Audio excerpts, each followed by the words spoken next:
Friends, कैसे हो आप लोग। उम्मीद करते हैं आप सभी अच्छे होंगे। फ्रेंड्स, आज की इस वीडियो में हम लोग 8 क्लास एससीईआरटी हिस्ट्री के चैप्टर नंबर 7 को पढ़ेंगे। फ्रेंड्स, इस चैप्टर का नाम है ब्रिटिश शासन एवं शिक्षा। इस चैप्टर में हम लोग को यह पढ़ना है कि किस तरह से ब्रिटिश शासन के दौरान भारतीय शिक्षा पर प्रभाव पड़ा और क्या क्या परिवर्तन देखने को मिला, इसके बारे में हम लोग को इस चैप्टर में मुख्य रूप से पढ़ना है। तो आइए फ्रेंड्स, शुरू करते हैं। पिछले अध्याय में हम पढ़ चुके हैं कि अंग्रेजी शासन के कारण भारतीय लोगों के जीवन के विभिन्न क्षेत्रों में किस तरह के परिवर्तन आए। यहाँ हम जानेंगे कि अंग्रेजों द्वारा भारत में पहले से प्रचलित शिक्षा व्यवस्था में क्या परिवर्तन किया गया। शिक्षा के क्षेत्र में उनके द्वारा जो भी बदलाव किए गए उसके पीछे कुछ कारण अवश्य रहे होंगे। शासन व्यवस्था द्वारा किए जाने वाले किसी काम के पीछे कुछ निश्चित उद्देश्य होते हैं। इस बात को हम वर्तमान सरकार के कार्यों से भी समझ सकते हैं। जैसे आप जहाँ पढ़ रहे हैं वहाँ आपको मुफ्त किताब, स्कूल ड्रेस और दोपहर का खाना मिलता होगा। सरकार का यह काम आपको स्कूल से जोड़े रखने के लिए मुख्यतः किया गया है। ठीक इसी प्रकार अंग्रेजों द्वारा भारत में शिक्षा के क्षेत्र में जो भी नई बात लाई गई, इसके कारण और उद्देश्य को आप इस अध्याय में पढ़ेंगे। अंग्रेज शिक्षा को किस तरह देखते थे। अंग्रेजों ने अपने शासन के पहले 60 वर्षों के दौरान शिक्षा के क्षेत्र में कोई भी नया काम नहीं किया था। भारत में जैसे लोग पढ़ते थे, जिस प्रकार स्कूल और पाठ्यक्रम थे, उसे वैसे ही रहने दिया गया। यहाँ के लोगों को अपने देश के लोगों की तरह पढ़ाने का उन्होंने कोई प्रयास नहीं किया था। लेकिन 1781 ईस्वी में कलकत्ता स्थापित मदरसा और बनारस में स्थापित संस्कृत कॉलेज इसके अपवाद थे। तो फ्रेंड्स, मदरसा कलकत्ता में कब स्थापित किया गया था? तो 1781 ईस्वी में। और बनारस में संस्कृत कॉलेज ये भी 1781 में नहीं, ये 1791 में स्थापित किया गया था बनारस में संस्कृत कॉलेज। और कलकत्ता में मदरसा 1781 ईस्वी में स्थापित किया गया था। और ये किसके द्वारा स्थापित किया गया? तो वारेन हेस्टिंग के द्वारा, जो कि बंगाल के गवर्नर थे। इन दोनों संस्थाओं को हिंदुओं और मुसलमानों में प्रचलित कानूनों और परंपराओं को समझने के लिए स्थापित किया गया था। अंग्रेज उन परंपराओं को इसलिए जानना चाहते थे ताकि भारत में शासन चलाना जो है आसान हो जाए। इसका एक उद्देश्य यह भी था कि कंपनी द्वारा भारत में जो अदालतें बनाई गई थी, जिसमें भारतीय लोगों से जुड़े मुकदमे सुने जाते थे, उनके लिए कुछ जानकार लोग उन्हें आसानी से मिल जाए। तब आप यह सोचेंगे कि फिर आखिर क्या हुआ कि अंग्रेजी भारतीय शिक्षा में परिवर्तन करने के लिए बाध्य हो गए। अब हम लोग यहाँ से पढ़ेंगे।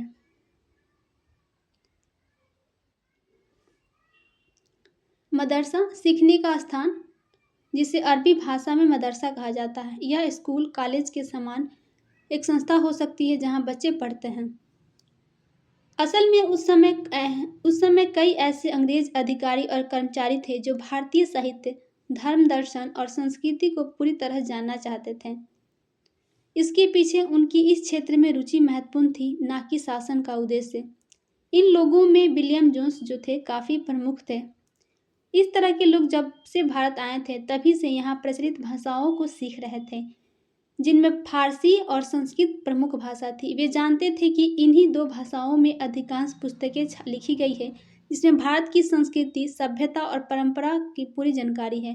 फारसी और संस्कृत को सीखकर वे भारतीय पुस्तकों का अंग्रेजी में अनुवाद भी कर रहे थे। इसी क्रम में कालिदास के द्वारा रचित नाटक अभिज्ञान शकुंतलम, हिंदुओं का पवित्र ग्रंथ गीता, मनुस्मृति, पंचतंत्र, हितोपदेश इत्यादि पुस्तकों का अंग्रेजी में अनुवाद किया गया।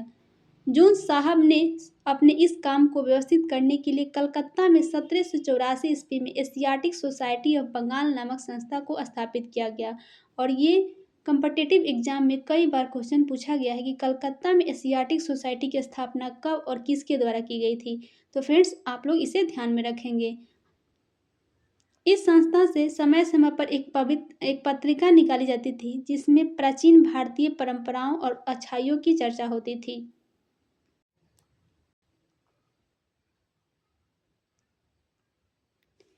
विलियम जोन्स भारत के प्रति आदर और सम्मान का भाव अपने मन में रखते थे।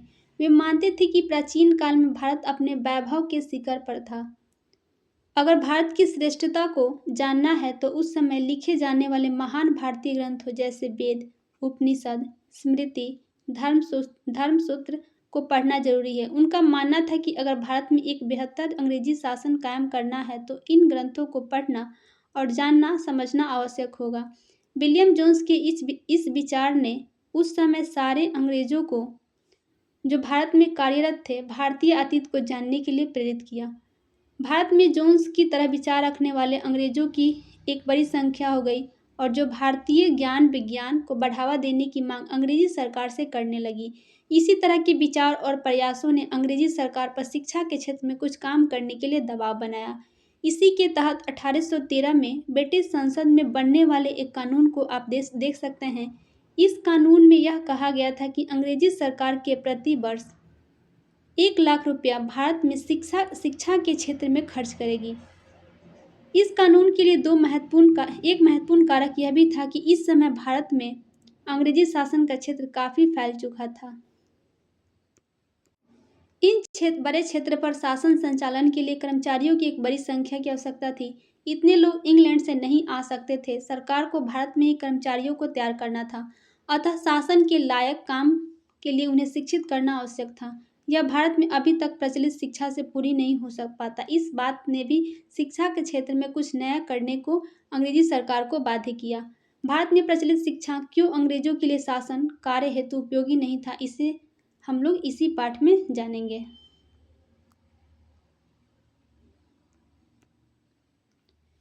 शिक्षा के क्षेत्र में खर्च करने के लिए पैसा तो मिल गया, लेकिन अब सवाल यह था कि उसे खर्च किस रूप में किया जाए। कुछ अंग्रेज विद्वानों का कहना था कि इस पैसे को भारतीय विद्या और ज्ञान के प्रसार में खर्च करना चाहिए।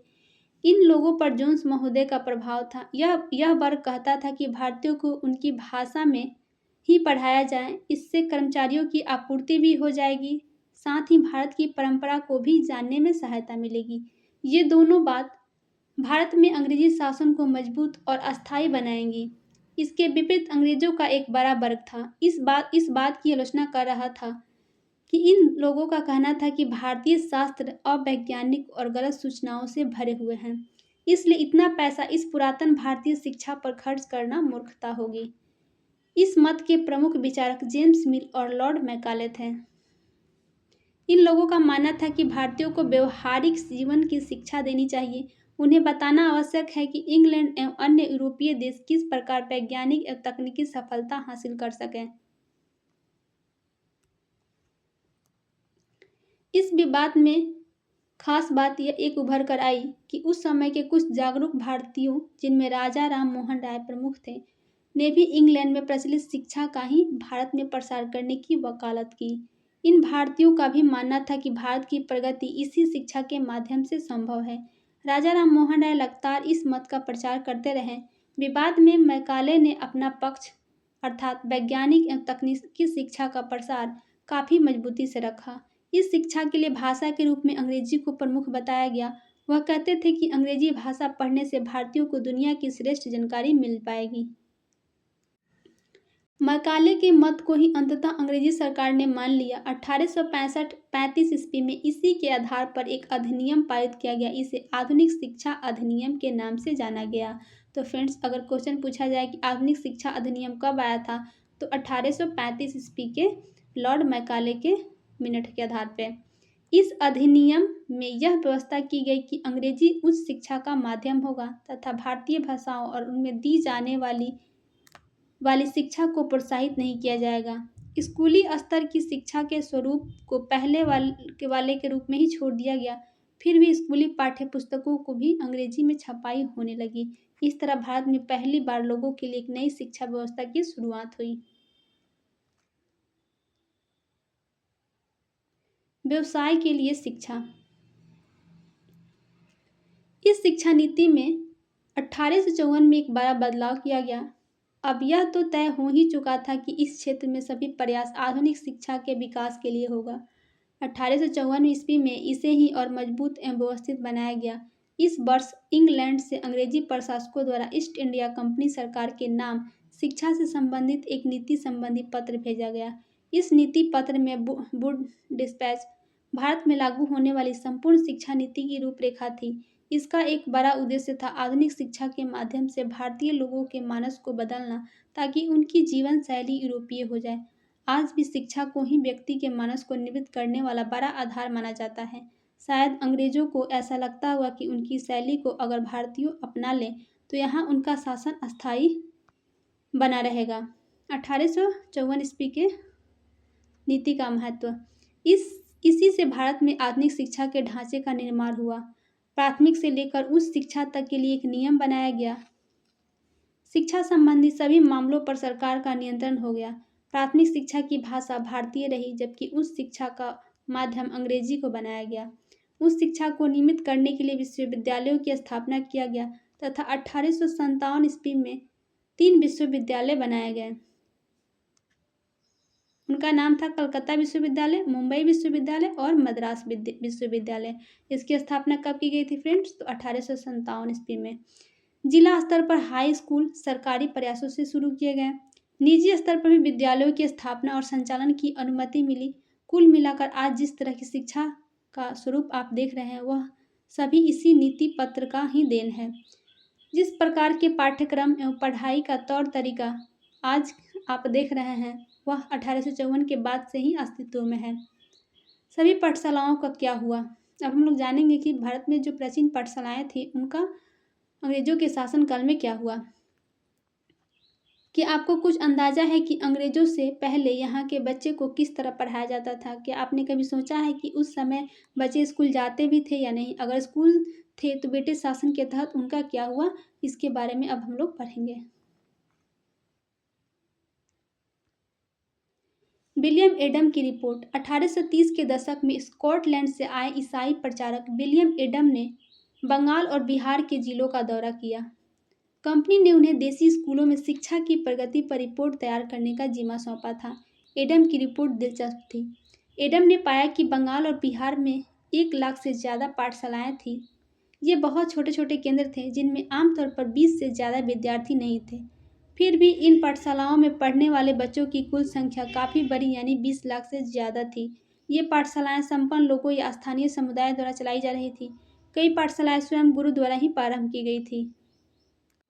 शिक्षा का तरीका काफ़ी लचीला था। आप जिन चीज़ों की स्कूलों से उम्मीद करते हैं उनमें से कुछ चीज़ें उस समय की पाठशालाओं में भी मौजूद थी। बच्चों की फीस निश्चित नहीं थी। छपी हुई किताबें नहीं होती थी। पाठशाला की इमारत अलग से नहीं बनाई जाती थी। बेंच और कुर्सियाँ नहीं होती थी। ब्लैक बोर्ड नहीं होते थे। अलग से कक्षाएं लेने वाले बच्चों की हाजिरी लेने का कोई इंतजाम नहीं होता था। सालाना इम्तिहान और नियमित समय सारणी जैसी कोई व्यवस्था नहीं थी। कुछ पाठशालाएं बरगद की छांव में ही चलती थी तो कई गांव की दुकान या मंदिर के कोने में या गुरु के घर में ही बच्चों को पढ़ाया जाता था। बच्चों की फीस उनके माँ बाप की आमदनी से तय होती थी। अमीरों को ज़्यादा और गरीबों को कम फीस देनी पड़ती थी। शिक्षा मौखिक होती थी और क्या पढ़ाना है यह बात विद्यार्थियों की ज़रूरतों को देखते हुए गुरु ही तय करते थे। विद्यार्थियों को अलग कक्षाओं में नहीं बिठाया जाता था। सभी एक जगह एक साथ बैठते थे। अलग अलग स्तर के विद्यार्थियों के साथ गुरु अलग से बात कर लेते थे। एडम ने पाया कि यह लचीली प्रणाली स्थानीय आवश्यकताओं के लिए काफ़ी अनुकूल थी। उदाहरण के लिए फसलों की कटाई के समय कक्षाएं बंद हो जाती थी क्योंकि उस समय गांव के बच्चे प्रायः खेतों में काम करने चले जाते थे। कटाई और अनाज तैयार हो जाने के बाद पाठशाला दोबारा शुरू की जाती थी। इसका परिणाम यह था कि साधारण काश्तकारों के बच्चे भी पढ़ाई कर सकते थे। नई दिनचर्या और नए नियम। 19वीं सदी के मध्य तक कंपनी का ध्यान मुख्य रूप से उच्च शिक्षा पर था, इसलिए कंपनी ने स्थानीय पाठशालाओं के कामकाज में ज़्यादा दखल नहीं दिया। 1854 के बाद कंपनी ने विदेशी शिक्षा व्यवस्था में सुधार लाने का फैसला किया।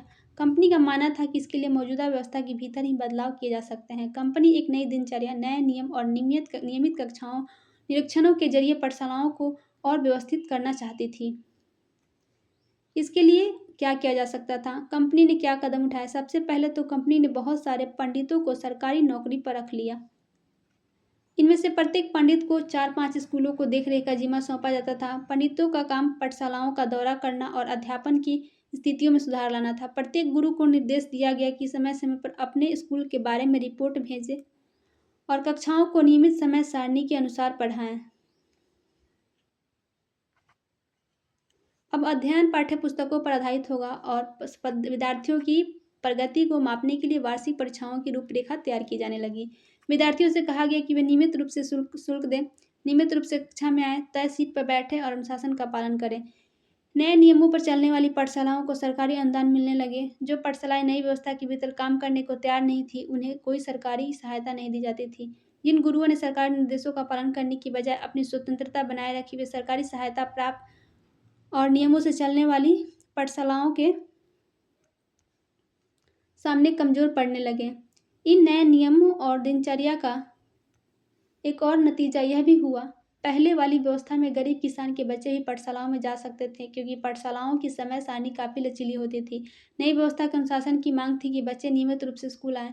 अब कटाई और मौसम में भी बच्चों को स्कूल आना जरूरी था, जबकि उस समय गरीब घरों के बच्चे खेतों में काम करने जाया करते थे। अगर कोई बच्चा स्कूल नहीं जा पाता था तो उसे अनुशासनहीन माना जाता था, यानी बच्चा पढ़ना लिखना ही नहीं चाहता था।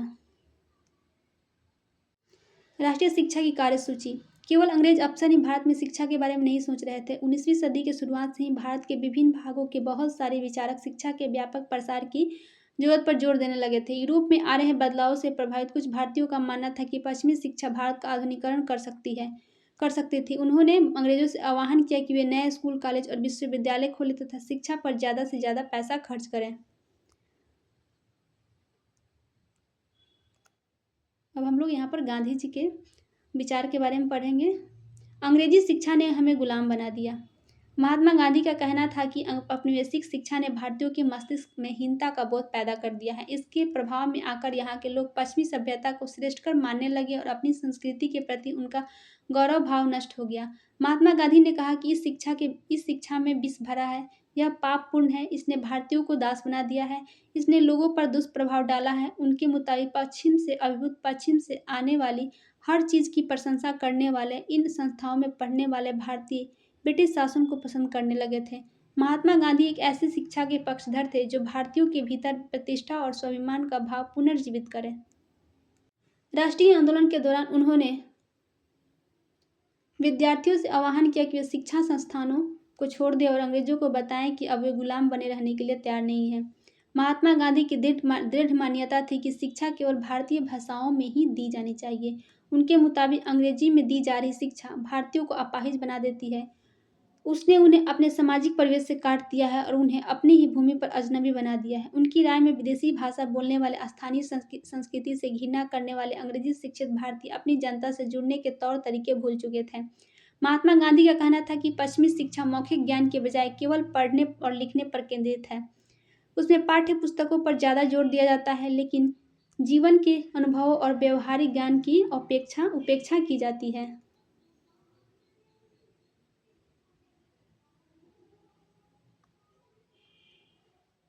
गांधी का तर्क था कि शिक्षा से व्यक्ति का मस्तिष्क और आत्मविकास होना चाहिए। उनकी राय में केवल साक्षरता यानी पढ़ने और लिखने की क्षमता पा लेना ही शिक्षा नहीं होती। इसके लिए तो लोगों को हाथ से काम करना पड़ता है, हुनर सीखने पड़ते हैं और यह जानना पड़ता है कि विभिन्न चीज़ें किस तरह काम करती हैं। इससे उनका मस्तिष्क और समझने की क्षमता दोनों विकसित होंगे। जैसे जैसे राष्ट्रीय भावना का प्रसार हुआ, कई दूसरे विचारक भी एक ऐसी राष्ट्रीय शिक्षा प्रणाली के बारे में सोचने लगे जो अंग्रेजों द्वारा स्थापित की गई व्यवस्था से भिन्न हो। महात्मा गांधी का मानना था कि साक्षरता ही शिक्षा नहीं है। महात्मा गांधी ने लिखा था, शिक्षा से मेरा मतलब इस बात से है कि बालक और मनुष्य के देह, मस्तिष्क और भावना की श्रेष्ठता को सामने लाया जाए।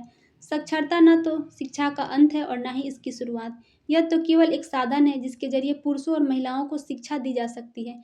साक्षरता अपने आप में शिक्षा नहीं होती, लिहाजा मैं बच्चों को शिक्षित करते हुए सबसे पहले उन्हें कोई उपयोगी हस्तकौशल सिखाऊंगा और उन्हें शुरू से ही कुछ करने, रचने, पैदा करने के लिए तैयार करूंगा।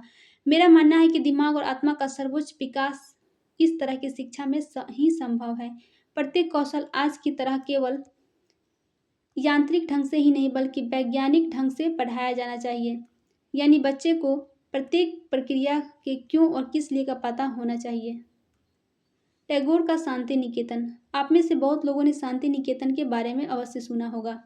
रविन्द्रनाथ टैगोर जी ने इस संस्था का निर्माण 1901 ईस्वी में शुरू की थी।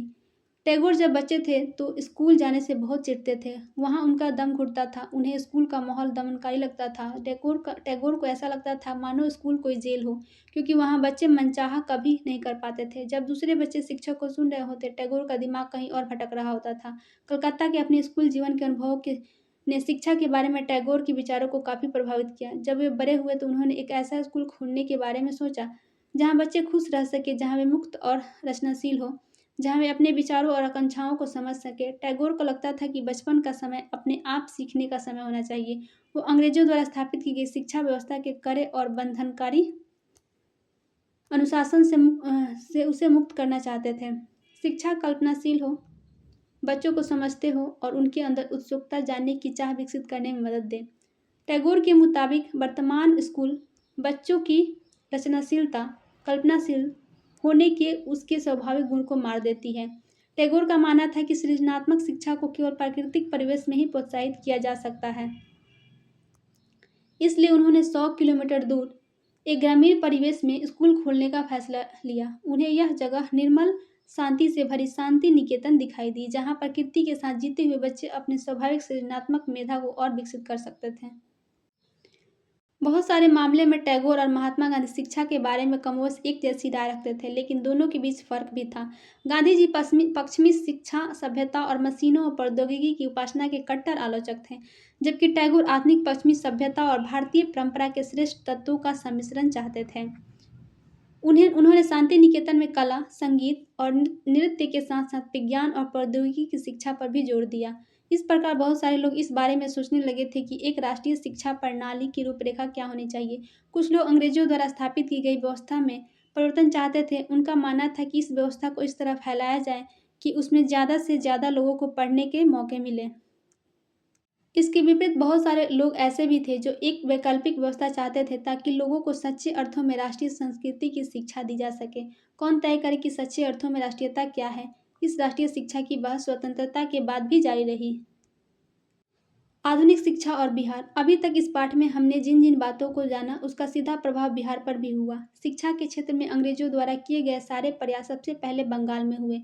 बिहार 19 से 11 तक बंगाल का ही अभिन्न अंग था, इसलिए वहाँ जो कुछ भी हो रहा था उससे बिहार अलग नहीं रहा। 1835 में शुरू हुई नई शिक्षा नीति के बाद से बिहार में आधुनिक शिक्षा का ढांचा विकसित होने लगा। सरकारी और व्यक्तिगत प्रयासों से कई स्कूल शुरू हुए जहाँ आधुनिक शिक्षा लागू की गई। सरकारी प्रयासों से सबसे पहले 1835 ईस्वी में पटना कॉलेजिएट हाई स्कूल की स्थापना की गई। तो friends, Patna collegiate high school की स्थापना कब की गई थी? तो 1835 ईस्वी में। 1835 ईस्वी में पटना में ही पटना कॉलेजिएट की हाई स्कूल की स्थापना की गई थी। ये पॉइंट आप लोग याद रखेंगे। यह बिहार का प्रथम आधुनिक स्कूल था। तो फ्रेंड्स, बिहार का प्रथम आधुनिक स्कूल कौन था? तो पटना कॉलेजिएट हाई स्कूल, जिसकी स्थापना 1835 में की गई थी। कहाँ पे की गई थी? तो पटना में। इसी कड़ी में 1836 में आरा में हाई स्कूल खुला। 1837 में भागलपुर, 1839 में छपरा, 1845 ईस्वी में गया, मुजफ्फरपुर में हाई स्कूल सरकार के द्वारा स्थापित किए गए। अभी इन सबों को जिला स्कूल के नाम से जाना जाता है। व्यक्तिगत प्रयासों के तहत बड़े जमींदारों एवं व्यापारियों द्वारा भी सरकारी अनुमति से आधुनिक स्कूल स्थापित किए गए। जैसे गया स्थित टिकारी में वहाँ के जमींदार द्वारा स्थापित टिकारी राज स्कूल, या दरभंगा में वहाँ के राजा द्वारा स्थापित दरभंगा राज स्कूल, तथा पटना में ही कुल्हड़िया के जमींदार द्वारा शुरू किया गया बिहार नेशन हाई स्कूल, जो बाद में बिहार नेशनल कॉलेज बना। बंगाली समुदाय द्वारा भी बिहार में स्कूली शिक्षा को बढ़ावा देने में काफ़ी महत्वपूर्ण भूमिका अदा की गई, जिसमें 1867 ईस्वी में पटना स्थित बांकीपुर बालिका विद्यालय, जो लड़कियों का प्रथम स्कूल था, जो बिहार के पटना में स्थापित किया गया था। 1868 ईस्वी में भागलपुर में स्थापित मोक्षदा बालिका विद्यालय, या फिर 1884 ईस्वी में मुजफ्फरपुर में स्थापित मुखर्जी सेमिनरी प्रमुख है। मुस्लिम समुदाय के द्वारा भी सर सैयद अहमद के आंदोलन से प्रेरित पटना के मौलवी मोहम्मद हसन ने मोहम्मडन एंग्लो अरेबिक स्कूल की स्थापना 1884 ईस्वी में की थी। तो फ्रेंड्स, ये पॉइंट भी आप लोग याद रखेंगे। पटना में मौलवी मोहम्मद हसन ने मोहम्मडन एंग्लो अरेबिक स्कूल की स्थापना कब की थी? तो 1884 ईस्वी में की थी। इन सभी स्कूलों का आधुनिक शिक्षा के प्रसार में बड़ा योगदान रहा। कुछ स्कूलों के व्यक्तिगत प्रयास से भी शुरू हुए, जैसे 1880 के दरभंगा में नॉर्थ ब्रुक हाई स्कूल, और 1901 में समस्तीपुर का वाटसन हाई स्कूल इसी श्रेणी में आता है। जहाँ तक उच्च शिक्षा से जुड़ी हुई बात है, जुड़ी संस्थाओं जैसे कॉलेज और विश्वविद्यालय की बात है, यहाँ भी कुछ कॉलेज सरकारी प्रयासों से खोले गए। जैसे 1863 में पटना स्थित पटना कॉलेज की स्थापना, जो बिहार का सबसे पुराना कॉलेज है। फ्रेंड्स, ये क्वेश्चन बीपीएससी टीआरई के एग्जाम में ऑलरेडी पूछा जा चुका है। एक बार नहीं, 2-3 बार ये क्वेश्चन पूछा जा चुका है। 1878 में स्थापित तेज नारायण जुबली कॉलेज भागलपुर, 1889 में बिहार नेशनल कॉलेज पटना, 1898 में स्थापित डायमंड जुबली कॉलेज मुंगेर, जमींदार और व्यापारियों के संरक्षण में स्थापित भूमिहार ब्राह्मण कॉलेज एक सामाजिक संगठन भूमिहार ब्राह्मण सभा द्वारा स्थापित किया गया। ईसाई धर्म प्रचारकों द्वारा भी भारत के साथ साथ बिहार के कई हिस्सों में स्कूल का स्थापना की गई। आधुनिक शिक्षा को बढ़ावा दिया गया। ईसाइयों ने सबसे पहले बेतिया के क्षेत्र में अपना कार्य आरंभ किया।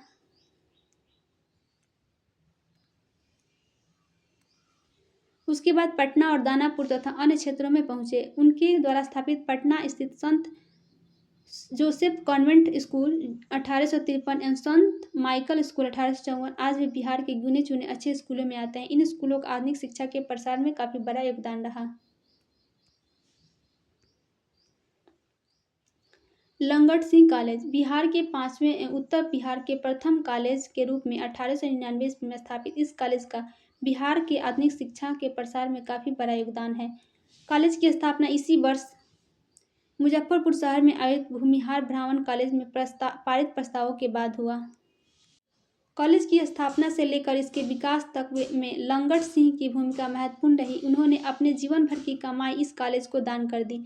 कॉलेज को आर्थिक मदद देने में काशी तथा दरभंगा के महाराजा, स्थानीय जमींदार एवं व्यापारियों की भूमिका महत्वपूर्ण रही।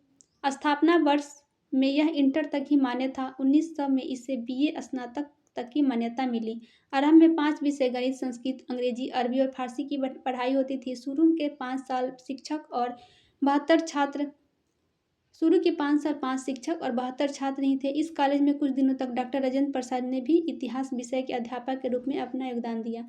1915 में इसे अंग्रेजी सरकार ने अपने अधिकार में लिया। 1950 में लंगट सिंह के द्वारा कॉलेज को दिए गए योगदान के कारण इनका नाम इन्हीं के नाम पर कर दिया गया। इन तमाम शैक्षिक प्रयासों के बावजूद 1835 से 1859 तक भारतीय लोगों द्वारा आधुनिक शिक्षा के प्रति उतना आकर्षण देखने को नहीं मिलता, खासकर बिहार में। फिर भी अंग्रेजों ने भारत में एक ऐसी शिक्षा व्यवस्था की नींव अवश्य डाली जिसने भारत को आधुनिक राष्ट्र के रूप में परिवर्तित करने में प्रभावी भूमिका अदा की। वर्तमान भारत के शैक्षणिक ढांचा की पृष्ठभूमि अंग्रेजों द्वारा स्थापित यह आधुनिक शिक्षा ही रही। इस शिक्षा से तत्कालीन भारतीय समाज में क्या बदलाव आया, इसके विषय में हम आगे के विषय में जानेंगे। तो फ्रेंड्स, यहाँ पर हम लोग का 8th क्लास SCERT हिस्ट्री का 7th चैप्टर भी कंप्लीट होता है। अभ्यास प्रश्न को हम लोगों ने ऑलरेडी डिस्कस कर लिया है। यदि आप लोगों ने नहीं देखा है तो प्लेलिस्ट में जाकर देख सकते हैं। तो फ्रेंड्स, नेक्स्ट वीडियो में हम लोग 8th चैप्टर को स्टडी करेंगे।